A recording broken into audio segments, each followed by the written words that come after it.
এদিকে সারা দেশের বিমানবন্দরে রেড অ্যালার্ট জারি। জামাত এনসিপির কঠিন চাপে রাতেই দেশ ছাড়বেন প্রধানমন্ত্রী তারেক রহমান। পূরণ হতে চলেছে আওয়ামী লীগের স্বপ্ন। লন্ডনের উদ্দেশ্যে যাত্রা করেছেন প্রধানমন্ত্রী তারেক রহমান। হযরত শাহজালাল আন্তর্জাতিক বিমানবন্দর থেকে বাংলাদেশ বিমানের একটি ফ্লাইটে ঢাকা ছাড়েন। এ সময় তার সঙ্গে কোনো দলীয় নেতাকর্মী উপস্থিত ছিল না। আমাদের স্বপ্নের প্রধানমন্ত্রী ছিলেন এক সময়ের, এখন বাস্তবের কাঙ্ক্ষিত প্রধানমন্ত্রী তারেক রহমান। তিনি দেশ থেকে পালিয়ে যাওয়ার একটা ইঙ্গিত আভাস ইতিমধ্যেই সেনা সদর দপ্তর থেকে তথ্য বেরিয়ে আসছে। এমনকি তিনি কিভাবে এ দেশ থেকে পালাবেন সে বিষয়ে একটা সেফ এক্সিট সহ সকল বিষয়ে গোপন একটা বৈঠক হয়েছে। আওয়ামী লীগকে রাজনীতি থেকে দূরে সরিয়ে কি বিএনপি নিজের কবর নিজেই খুঁড়েছে? জামাত, এনসিপি, খেলাফত মজলিস আর হেফাজতের জোটবদ্ধ শক্তি কি উল্টে দিতে পারে বিএনপির ক্ষমতা? দেশের ৮ বিমানবন্দরে রেড অ্যালার্ট নেপথ্যে কি বড় কোনো ষড়যন্ত্র? জঙ্গি গোষ্ঠী আবারও পরীক্ষায় বসতে চাইছে, আবারও রাষ্ট্র ক্ষমতা দখল করবার পায়তারা করছে। দর্শক, নতুন একটা নিউজ আপনাকে স্বাগতম। প্রিয় দর্শক, বাংলাদেশের মধ্যে ঘটে যাওয়া বেশ কিছু চলমান ঘটনাবলী থেকে আপনাদের সামনে কয়েকটা গুরুত্বপূর্ণ খবর নিয়ে হাজির হয়েছি, যার কিছুটা অংশবিশেষ ইতিমধ্যেই ভিডিওর শুরুতেই দেখেছেন। দর্শক, ভিডিওর শুরুটা দেখেই কিন্তু বুঝতে পেরেছেন যে আজকের নিউজটা ঠিক কতটা গুরুত্বপূর্ণ হতে চলেছে। তাই বলবো, যারা ভিডিওটি অন করেছেন না টেনের সম্পূর্ণ নিউজটি মনোযোগ সহকারে দেখতে থাকুন। তো দর্শক, আর দেরি না করে চলুন দেখে আসবো আজকে সেই কাঙ্ক্ষিত ভিডিওগুলো। তবে তার আগে বলবো, যারা এখনো চ্যানেলটি সাবস্ক্রাইব করেননি অবশ্যই চ্যানেলটি সাবস্ক্রাইব করে পাশে থাকা বেল আইকনটি ক্লিক করে দিন। আর যারা ইতিমধ্যেই চ্যানেলটি সাবস্ক্রাইব করে রেখেছেন তাদেরকে অসংখ্য ধন্যবাদ। তো চলুন দর্শক, ভিডিওটিতে একটি লাইক দিয়ে আমরা ধারাবাহিকভাবে সবগুলো ভিডিওর আলোচনা দেখে আসি। বিশেষ একটা গুরুত্বপূর্ণ তথ্যের ভিত্তিতে আমরা যেটা জানতে পারলাম, আমাদের স্বপ্নের প্রধানমন্ত্রী ছিলেন এক সময়ের, এখন বাস্তবের কাঙ্ক্ষিত প্রধানমন্ত্রী তারেক রহমান। তিনি দেশ থেকে পালিয়ে যাওয়ার একটা ইঙ্গিত আভাস ইতিমধ্যেই সেনা সদর দপ্তর থেকে তথ্য বেরিয়ে আসছে। এমনকি তিনি কিভাবে এ দেশ থেকে পালাবেন এবং কেমনে পালাবে এবং তিনি পালিয়ে যাওয়ার পরে এই নির্বাচনে বা এই সংসদ কিভাবে পরিচালিত হবে সে বিষয়ে একটা সেফ এক্সিট সহ সকল বিষয়ে গোপন একটা বৈঠক হয়েছে সেনা প্রধানের সাথে। সেই বৈঠকের কিছু অংশ, কিছু তথ্য সারাংশ যেটা বিভিন্ন মানে সোর্সের মধ্য দিয়ে পেলাম, সেই তথ্যটা আপনাদের সাথে শেয়ার করার জন্য একটু চেষ্টা করছি। চলুন আমরা সে বিষয়ে একটু আলোচনা করি। আমরা গত 2 দিন আগে আমরা বিশেষ একটা তথ্যের ভিত্তিতে জানতে পারলাম তারেক রহমান মাননীয় প্রধানমন্ত্রী তিনি সেনাপ্রধান ওয়াকারুজ্জামানের সাথে একটা গোপন বৈঠক করেছে।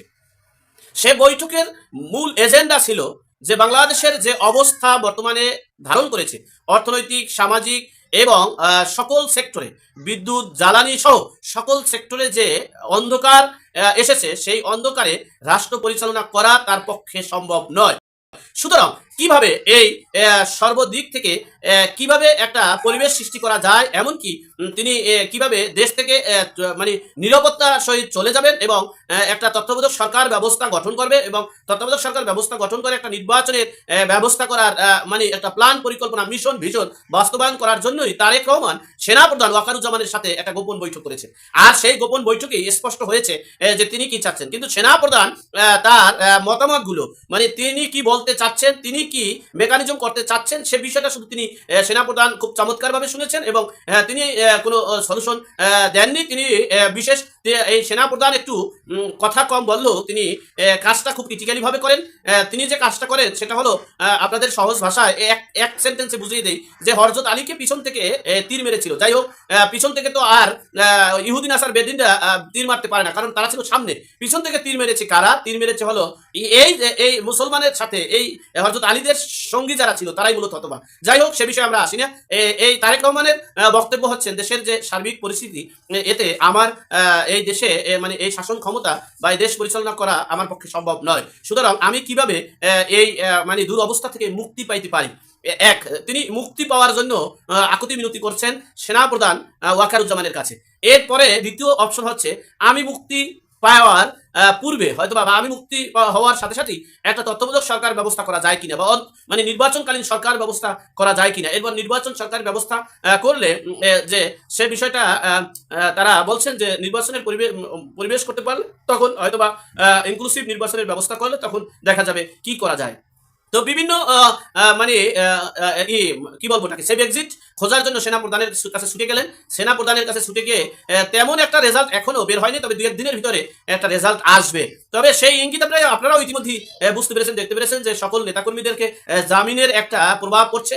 তারা জামিন নেওয়ার বিষয়েও ইতিমধ্যে আপনারা একটু আস্তে আস্তে আশ করতে পেরেছেন। তবে এই সেনাপ্রধান অথবা তিনি যে যাদের কাছে মুসলেকা নিয়ে আসছেন তারা কিন্তু এত তাড়াতাড়ি তাকে ছাড়ছেন না, তারা তাকে এত তাড়াতাড়ি ছাড়ছেন না। তিনি চাচ্ছেন যে এই মানে কত ধানে কত চাউল একটু বোঝার চেষ্টা করুন। আর অপরদিকে এই তথ্য সবকিছু পাওয়ার পরে যেটা তারাও বুঝতে মানে আমরা যেটা আশ করতে পেরেছি, প্রত্যেকটা সেক্টরে যে অর্থ যে যোগান দেওয়া নেতা কর্মী সমর্থক সবাই যে আগামী আবার একটা নির্বাচন হবে বা আবার আমাদের পরিবর্তন হতে পারে, অর্থের দরকার হতে পারে, সেই অর্থ যোগানের যে পরিবেশ সেটা ইতিমধ্যেই তারেক রহমানের নেতৃত্বে সকল নেতাকর্মী এবং বিএনপিরা সংগ্রহ করতে পেরেছেন, আশ করতে পেরেছেন এবং যতদূর অর্থর দরকার মোটামুটি তারা সেই অর্থ কালেকশন করেছেন। আর সেই অর্থ কালেকশন করে নিজেদের একটা ভিত মজবুত করেছেন। এখন তিনি চাচ্ছেন, যেহেতু তিনি একবার প্রধানমন্ত্রী হয়েছেন, প্রধানমন্ত্রীর সিল সফর তার আছে, সেহেতু তিনি এখন নির্দ্বিধায় এই সেফ এক্সিট নিয়ে অর্থাৎ এই সেনা প্রধানের সাথে কূটকৌশল করে তিনি দেশ থেকে পালিয়ে যাওয়ার একটা সিদ্ধান্ত নিচ্ছেন। তবে সেটা কতদূর বাস্তবায়ন হবে সেটা এখন পর্যন্ত ক্লিয়ার না। তবে দেশের সার্বিক দিক থেকে বোঝা যাচ্ছে দেশটা এখন একটা ভিন্ন আঙ্গিকে ভিন্ন রাস্তায় হাঁটছে বলে মনে হচ্ছে। দেশের ৮ বিমানবন্দরে রেড অ্যালার্ট, নেপথ্যে বড় কোনো ষড়যন্ত্র? দর্শক, আমরা এমনটাই আশা করেছিলাম যে এমনটাই হবে। ইউনূসের 18 মাসের দুঃশাসনে বাংলাদেশকে জঙ্গিবাদ বা জঙ্গিদের প্রতিষ্ঠিত করবার একটি অভয়ারণ্যে পরিণত করা হয়েছিল এবং জঙ্গিদের দ্বারাই কিন্তু আওয়ামী লীগ সরকারের পতন হয়েছে। এই জঙ্গি নেতা বলতে পারেন একদম আমাদের স্বাধীনতা মুক্তিযুদ্ধ বিরোধী রাজনৈতিক দল জামাতের পৃষ্ঠপোষকতায়, জামাতের সহযোগিতায় বাংলাদেশের পতন করা হয়েছে। আওয়ামী লীগের পতন মানে বাংলাদেশের পতন। আমি আওয়ামী লীগ করা লাগবে না, আমি এগুলো কথা বলছি, এগুলো কথা বলি দেখে বিরুদ্ধ শক্তি আমাকে আওয়ামী লীগ বানাতে পারেন, কোনো অসুবিধা নেই। আওয়ামী লীগ ছাড়া আমার স্বাধীনতা মুক্তিযুদ্ধের পাহারাদার আমি আর কাউকে দেখি না। কাজে আমি যদি আওয়ামী লীগ হয়ে যাই তাতে আমার কোনো আপত্তি নেই, কোনো সমস্যা নেই। আমার মুক্তিযুদ্ধকে যে পাহারা দেবে, আমার বাংলাদেশকে যে পাহারা দেবে, আমি তার জন্য কথা বলবো। যাই হোক, যেটি বলছিলাম যে আজকে এমন অবস্থা যে আওয়ামী লীগের পতন ঘটানো, আমি বারবার এই কথাটা বলি যে তাদের একটা চূড়ান্ত লক্ষ্য ছিল রাষ্ট্র ক্ষমতা দখল করা। কিন্তু রাষ্ট্র ক্ষমতা ইউনূসের মাধ্যমে, ইউনূসকে দিয়ে 18 মাস বা 1.5 বছর দখল করেছিল, কিন্তু নির্বাচনের মাধ্যমে, একটা পাতানো প্রহসনের নির্বাচনের মাধ্যমেই রাষ্ট্র ক্ষমতা দখল করবার কথা ছিল। কিন্তু সেটি ভূ রাজনৈতিক সমীকরণে ফেল হয়ে গেছে। এই ফেল যখন হয়ে গেছে তখন আবারও তারা পরীক্ষায় একবার ফেল করলে আবার রিপিট পরীক্ষায় বসতে চায় পরীক্ষার্থী। ঠিক তেমনি এই জামাত জঙ্গি গোষ্ঠী আবারও পরীক্ষায় বসতে চাইছে, আবারও রাষ্ট্র ক্ষমতা দখল করবার পায়তারা করছে। এবং যার কারণে জামাত নিজে, সরাসরি রাজনৈতিক দল জামাত নিজেদের ব্যানারে না করে ওই যে তাদের সহযোগী যে জঙ্গি সংস্থাগুলো আছে, সংগঠনগুলো আছে, সেই সংস্থা সংগঠনগুলোকে দিয়ে দেশকে একটা অস্থির করার পায়তারা করছে। আর তারই অংশ হিসেবে আজকে আমরা বেশ কিছুদিন যাবৎ শুনছি যে এখানে রেড অ্যালার্ট, ওখানে রেড অ্যালার্ট। আজকে বাংলাদেশের 8টি বিমানবন্দরে রেড অ্যালার্ট জারি করা হয়েছে। আপনি চিন্তা করুন, বাংলাদেশে জঙ্গি হামলার শঙ্কা আছে, এইটা যদি বহির্বিশ্ব জানে যে বিমানবন্দরে জঙ্গি হামলা হতে পারে, তাহলে এক প্রকার আপনি বহির্বিশ্ব থেকে বিচ্ছিন্ন হয়ে গেলেন। বাংলাদেশে কোনো উন্নয়ন হবে? বাংলাদেশে কোনো বিদেশি সাহায্য আসবে, সহযোগিতা আসবে, বিদেশি বিনিয়োগ আসবে? ইউনূসের 1.5 বছরে এমনিতেই বিনিয়োগ শূন্য। আজকে বাংলাদেশকে আরো গর্তে, অন্ধকারে ঢুকে দেবার জন্য, নিয়ে যাবার জন্য সকল প্রচেষ্টা চলছে। দেশের নিরাপত্তা ব্যবস্থায় হঠাৎ করে বড় ধরনের নাড়াচড়া আপনারা খেয়াল করছেন, বেশ কয়েকদিন ধরে গণমাধ্যমে আসছে। রাজধানী ঢাকার হজরত শাহজালাল আন্তর্জাতিক বিমানবন্দর সহ দেশের গুরুত্বপূর্ণ 8টি বিমানবন্দরে জারি করা হয়েছে উচ্চ মাত্রার সতর্কতা বা হাই অ্যালার্ট। শুধু বিমানবন্দরই নয়, জাতীয় সংসদ ভবন থেকে শুরু করে গুরুত্বপূর্ণ সরকারি স্থাপনাগুলো এখন কড়া নজরদারিতে। কেন এই হঠাৎ সতর্কবার্তা? গোয়েন্দাদের হাতে আসা চাঞ্চল্যকর তথ্য কি? আমরা এই বিষয়টা নিয়ে এর আগেও কমপক্ষে 2-3টি কন্টেন্টে আলাপ করেছি, কিন্তু আবারও আলাপ করছি। আলাপ করার মূল উদ্দেশ্য জনসচেতনতা। আপনি, আমি, আমাদেরকে সতর্ক থাকতে হবে। খবরের শুরুতেই আসা যাক বিমানবন্দরের পরিস্থিতির দিকে। সিভিল এভিয়েশন বা বেবিচক সূত্র নিশ্চিত করেছে যে পুলিশ সদর দপ্তর থেকে একটি সতর্কতামূলক চিঠি পাওয়ার পরপরই দেশের 8টি বিমানবন্দরের নিরাপত্তা কয়েক গুণ বাড়ানো হয়েছে। শাহজালাল বিমানবন্দরের অ্যারাইভাল এবং ডিপার্চার উভয় ক্ষেত্রে এখন চলছে কঠোর তল্লাশি। বেসামরিক বিমান চলাচল কর্তৃপক্ষের chairman air vice marshal Mohammad Mostafa Mahmud Siddique জানিয়েছেন, যদিও বিমানবন্দরগুলো সব সময় নিরাপত্তা বলয়ে থাকে, তবে এই বিশেষ চিঠির পর নজরদারি সর্বোচ্চ পর্যায়ে নেওয়া হয়েছে। কোনো কিছু সামান্য অস্বাভাবিক দেখা মাত্রই তাৎক্ষণিক রিপোর্ট করার নির্দেশ দেওয়া হয়েছে আইন শৃঙ্খলা বাহিনীকে। বিশেষ করে বিমানবন্দরে প্রবেশ করা প্রতিটি যানবাহন এখন পুঙ্খানুপুঙ্খভাবে চেক করা হচ্ছে। যদিও বেবিচক বলছে এখন পর্যন্ত সরাসরি কোনো হামলার ঘটনা ঘটেনি, তবুও আগাম সতর্কতা হিসেবে এই ব্যবস্থা। দর্শক, এই সতর্কতার পর সাধারণ মানুষের মনে দানা বাঁধছে নানা প্রশ্ন। কিছুদিন আগে সাবেক ডিএমপি কমিশনার মোহাম্মদ সাজ্জাদ আলী বলেছিলেন যে দেশে আসলে কোনো জঙ্গি নেই। তিনি অভিযোগ করেছিলেন বিগত আওয়ামী লীগ সরকারের আমলে রাজনৈতিক উদ্দেশ্যে জঙ্গি নাটক সাজানো হতো। তার এই মন্তব্যের পরপরই যখন বেশ কয়েকজন জঙ্গি ধরা পড়লো এবং এখন হামলার হুমকি এলো, তখন জনমনে ধোঁয়াশা তৈরি হওয়া স্বাভাবিক। অনেকেই মনে করছেন বর্তমান সরকারকে বেকায়দায় ফেলতে কোনো স্বার্থান্বেষী গোষ্ঠী কি পর্দার আড়াল থেকে কলকাঠি নাড়ছে। তবে আইন শৃঙ্খলা রক্ষাকারী বাহিনী স্পষ্ট জানিয়েছে যে কোনো উগ্রবাদী তৎপরতা রুখে দেওয়ার পূর্ণ সক্ষমতা তাদের রয়েছে। হ্যাঁ, এটি সত্য কথা। এই যে নির্বাচনের মাধ্যমে যেভাবেই হোক একটা প্রহসনের মাধ্যমে একটি গোষ্ঠীকে বা একটি দলকে ক্ষমতায় বসানো হয়েছে, এই ক্ষমতাসীন সরকারটিকে বেকায়দায় ফেলানোর অবশ্যই একটি পায়তারা আছে। কারণ আমি শুরুতেই বলেছি, জঙ্গি গোষ্ঠীর লক্ষ্য কিন্তু পূরণ হয় নাই। তারা লক্ষ্য পূরণ করবার জন্য এই সরকারকে যে কোনোভাবে ফেলাই দেবার চেষ্টা করবে। সেই চেষ্টাটারই অংশ এই জঙ্গি হামলার আশঙ্কা। এই যে সতর্ক বার্তাটি জারি করা হয়েছে, এই পুরো সতর্ক বার্তার মূলে রয়েছে ইশতিয়াক আহমেদ সামি ওরফে আবু বকর ওরফে আবু মোহাম্মদ নামে এক উগ্রবাদী সদস্যের গ্রেপ্তার। একজন উগ্রবাদীকে ইতিমধ্যেই গ্রেপ্তার করা হয়েছে এবং তারই তথ্যের ভিত্তিতে এই রেড অ্যালার্ট। গোয়েন্দাদের জিজ্ঞাসাবাদে সে কিছু ভয়ঙ্কর তথ্য দিয়েছে। গোয়েন্দা সূত্র বলছে এই উগ্রবাদী চক্রের মূল মাস্টারমাইন্ড বর্তমানে অবস্থান করছেন তুরস্কে। সেখান থেকেই মূলত হামলার পরিকল্পনা সাজানো হচ্ছে। সবচেয়ে উদ্বেগজনক তথ্য হলো সাম্প্রতিক একটি বিশেষায়িত ইউনিটের প্রতিবেদনে বলা হয়েছে আন্তর্জাতিক উগ্রবাদী সংগঠন লস্কর-ই তায়েবা এবং তেহরিক তালেবান পাকিস্তানের এজেন্টরা বিভিন্ন ছদ্মবেশে বাংলাদেশে প্রবেশ করছে। আপনারা জানেন লস্কর-ই তায়েবা একটি সালাফি জিহাদি সংগঠন এবং টিটিপি মূলত আফগান পাকিস্তান সীমান্ত এলাকায় সক্রিয় একটি দেওবন্দি উগ্রবাদী গোষ্ঠী। এদের এজেন্টদের বাংলাদেশে আসা এবং দেশীয় উগ্রবাদের সাথে তাদের সংযোগ নিরাপত্তা ব্যবস্থার জন্য এক বড় চ্যালেঞ্জ। পুলিশ সদর দপ্তরের চিঠিতে আরও একটি ভীতি জাগা নিয়ে তথ্য উঠে এসেছে। গ্রেপ্তারকৃত সামির সাথে সেনাবাহিনীর চাকরিচ্যুত 2 সদস্যের নিয়মিত যোগাযোগের প্রমাণ পাওয়া গেছে। তাদের মূল টার্গেট হতে পারে জাতীয় সংসদ ভবন, পুলিশ ও সেনাবাহিনীর স্থাপনা, ধর্মীয় উপাসনালয়, বিনোদন কেন্দ্র এবং শাহবাগ চত্বরের মতো জনবহুল স্থান। এমনকি বিভিন্ন বাহিনীর অস্ত্রাগারে হামলার পরিকল্পনাও তাদের থাকতে পারে বলে চিঠিতে উল্লেখ করা হয়েছে। আমরা এটি নিয়ে আলাপ করেছি, কিন্তু আবারও যখন বিমানবন্দরগুলো রেড অ্যালার্টের আওতায় এলো, তখন কিন্তু বিষয়টা খুব স্বাভাবিকভাবে দেখবার সুযোগ নেই। যার কারণে আবারও আলাপ করতে এলাম, জনগণকে সচেতন করতে এলাম। জনগণ সচেতন থাকতে হবে, চোখ কান খোলা রাখতে হবে। এরই মধ্যে তথাকথিত জুলাই গণঅভ্যুত্থান বা জুলাই ষড়যন্ত্রের সময়ে কারাগার থেকে পালিয়ে যাওয়া 9 দুর্ধর্ষ জঙ্গির হদিশ এখনো মেলেনি।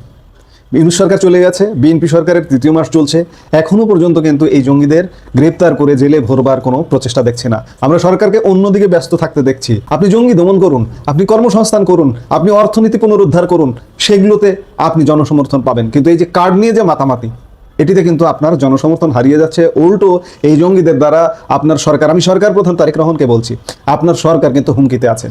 প্রায় 2 বছর হতে চললেও এই 9 জঙ্গি কোথায় আছে, কি করছে, কেউ তা জানে না। বিশেষজ্ঞরা বলছেন এই নিখোঁজ জঙ্গিরাই হয়তো ভেতরে ভেতরে সংগঠিত হয়ে এই নতুন হামলার ছক আঁকছে। দর্শক, দেশের নিরাপত্তা আমাদের সবার কাম্য।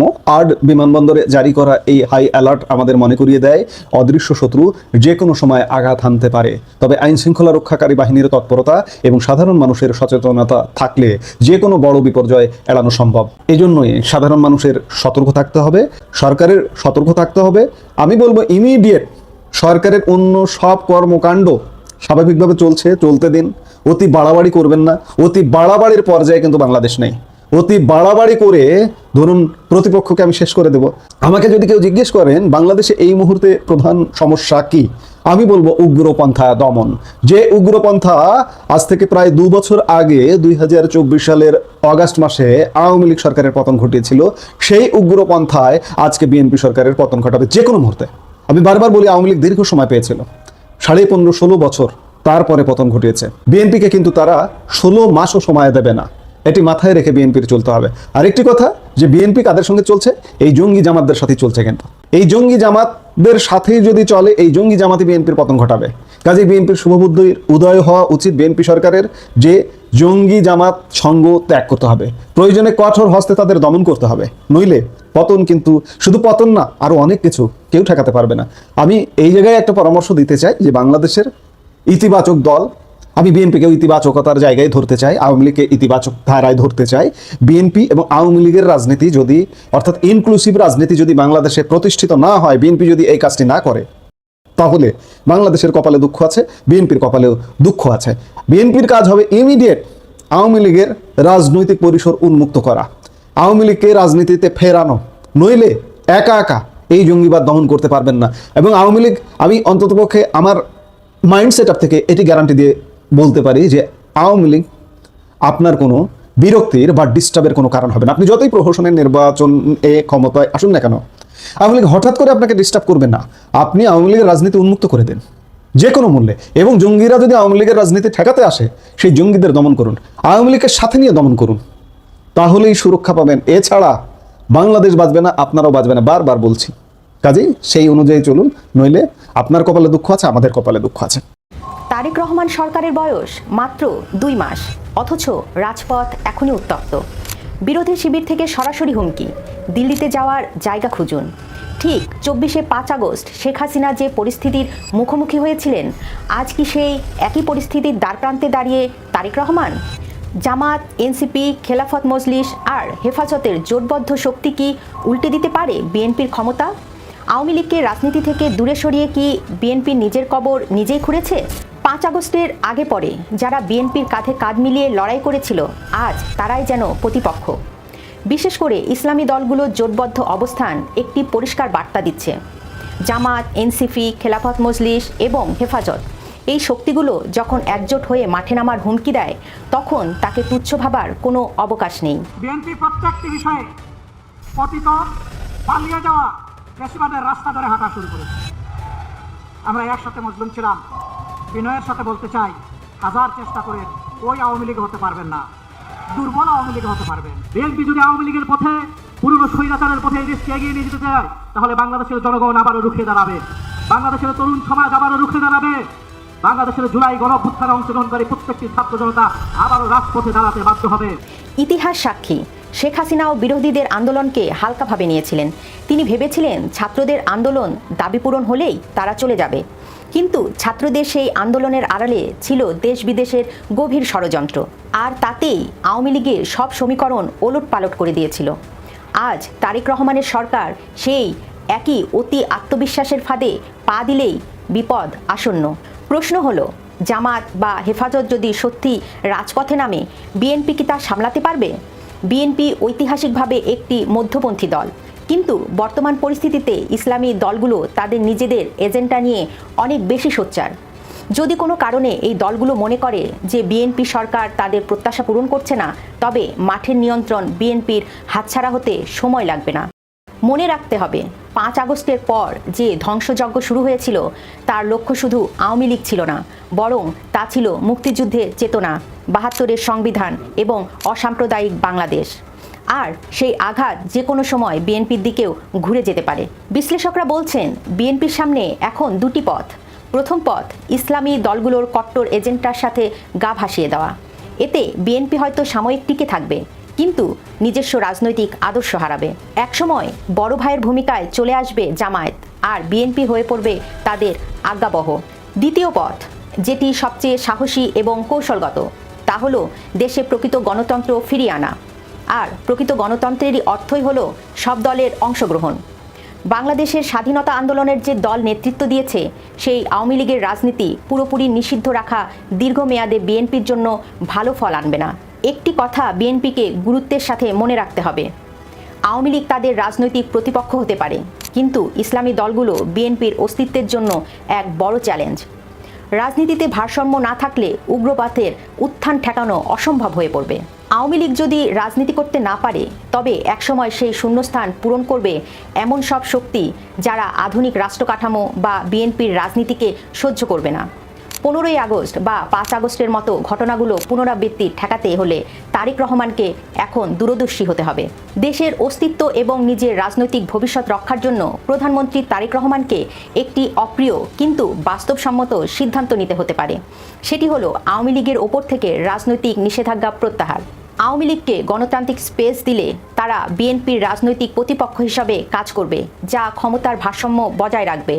এর ফলে তৃতীয় কোনো শক্তি বা উগ্রপন্থী কোনো গোষ্ঠী অনায়াসে ক্ষমতা দখল করতে পারবে না। তারেক রহমানের সামনে সময় খুব কম।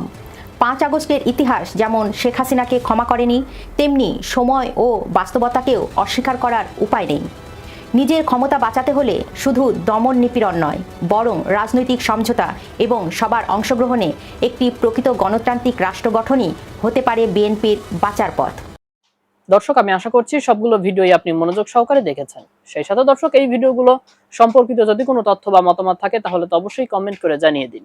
এতক্ষণ সাথে থাকার জন্য ধন্যবাদ। নিউজটি শেষ করছে এখানেই, ফিরছে আগামী ভিডিওতে নতুন কোনো টপিক নিয়ে। আল্লাহ হাফেজ।